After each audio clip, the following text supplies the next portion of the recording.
Nepal's Prime Minister has warned that the number of people killed in the country's worst earthquake in decades could reach 10,000. Sushil Koirala's comment on Tuesday came as rescuers in Nepal were struggling to reach remote communities. With the UN estimating 8 million people have been hit by the disaster, Koirala said getting help to some of the worst affected areas was a major challenge. He said authorities were overwhelmed by appeals for help from remote Himalayan villages left devastated by Saturday's 7.8 magnitude quake. Mass cremations took place overnight after the government ordered the continuous burning of the bodies to prevent the spread of diseases. Laxmi Prasad Dhakal, Home Ministry spokesperson, said on Tuesday the official death toll had risen to about 4,700, with more than 9,000 known to have been injured. In places like Kathmandu's Basantapur Durbar Square, rescue teams were scrambling to clear the debris to find bodies and possibly survivors trapped underneath. Heavy rain in Kathmandu was hampering rescue efforts and also adding to the suffering of those made homeless by the quake or sleeping out in the open in fear of aftershocks. Al Jazeera's Annette Ekin, reporting from Kathmandu, said many locals were camping out in Nandakishore Park in Naxal, central Kathmandu, huddling under blankets. But despite the loss of life and property around them, most people remained calm.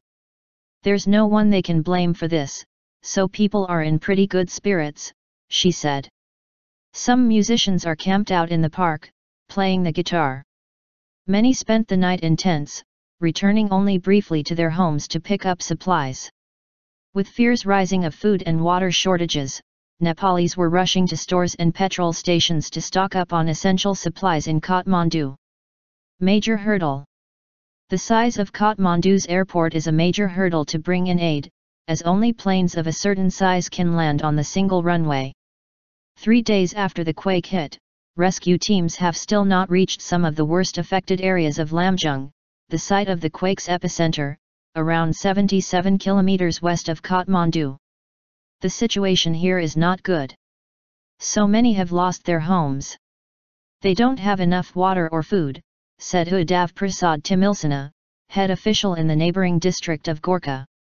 We haven't even been able to treat the injured.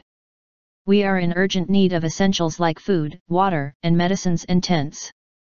Rescuers are coming in, but we need help.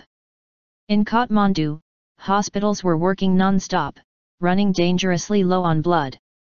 Youths were volunteering in hospitals and also as first aid responders and to clear debris. In another development, mountaineers reporting from the Everest base camp said on Tuesday all of the climbers who had been stranded at camps by avalanches had been removed to safety. Taking advantage of Monday's clear weather, 3 helicopters shuttled climbers all day from Camp 1, above the impassable Kumbhu Glacier, while others trekked back from Camp 2 to be airlifted out. Around half of the tents at the base camp were destroyed by an avalanche unleashed by Saturday's earthquake, killing between 17 and 22 climbers, according to separate accounts. Around 350 foreign climbers, and double the number of local Sherpa guides, had been on the 29,035 feet mountain when the worst ever disaster on the world's tallest peak struck. 3 helicopters shuttled 170 climbers from Camp 1 to the base camp on Monday. Because of the high altitude and thin air, the aircraft were only able to carry 2 climbers at a time.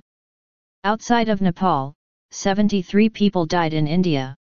The toll in China's far western region of Tibet, which neighbors Nepal, rose to 25, the official Xinhua news agency said, citing the area's disaster relief headquarters.